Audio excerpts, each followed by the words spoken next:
last October, I think. Amazing. That's amazing. That's amazing. Very productive person. I really admire that about you, Jeffrey.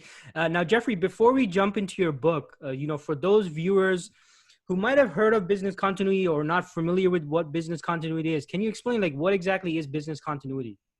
It's the ability to remain continuous. I know continuity and continuous during an event, right? And be able to recover quickly. So how do we identify the core pieces of our business that we have to have continuous, invest resources into redundancy or whatever it is to keep those continuous during an event? And so my methodology is, how do we address our loss of facility, think weather related, think loss of technology and data, think cyber, loss of personnel, flu, whatever. What's interesting about this pandemic is it's really causing us more of a loss of facility because everybody's working at home. And so, business continuity doesn't mean I'm going to identify every type of event ahead of time, because that's impossible, right? We don't know what the next pandemic, or you're in Toronto, the next weather storm. I live in the Midwest of the US, tornadoes. We don't know. But it's, how do we, through addressing the loss of facility, personnel, and then technology data, how do we, because that's your three main losses, how do we then transform those for our key business processes? We have to remain continuous. So we identify our key processes. Think of a bank. This is my easiest example. You have to have your retail function, the ability for people to walk in, or the teller for drive-through.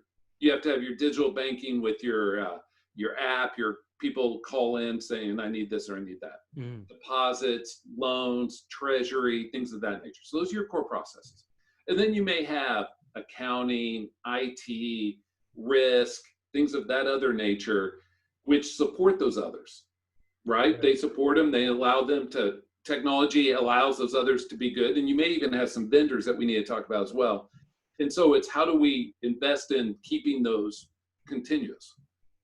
Sorry for rambling there, but it's, how do we identify what has to be continuous and then start investing in accordingly? Even if it's the vendors, even if it's the vendors. Nowadays, everybody has AWS. They may have less technology, but more Amazon or Azure or something else. We have to make sure we identify that and include it in our ability to stay continuous. And that's why a lot of people go to those clouds, is because they're like, I only have one data center. I don't want to build a second one. So how about if I put some of my resources over in a cloud that's in somebody else's data center? If I get hit by weather, no big deal. Got it. Okay. So sorry if it's a rambling, but it's how do we identify what do we need to stay continuous? Because some of your ancillary stuff, you're like, hey, it's all right. It's all right if it doesn't, it's kind of like during this pandemic, some people are essential workers and some people are non-essential workers. And it's nothing to get your feelings hurt over being non-essential, but it's, how do we support the bigger goals of the organization?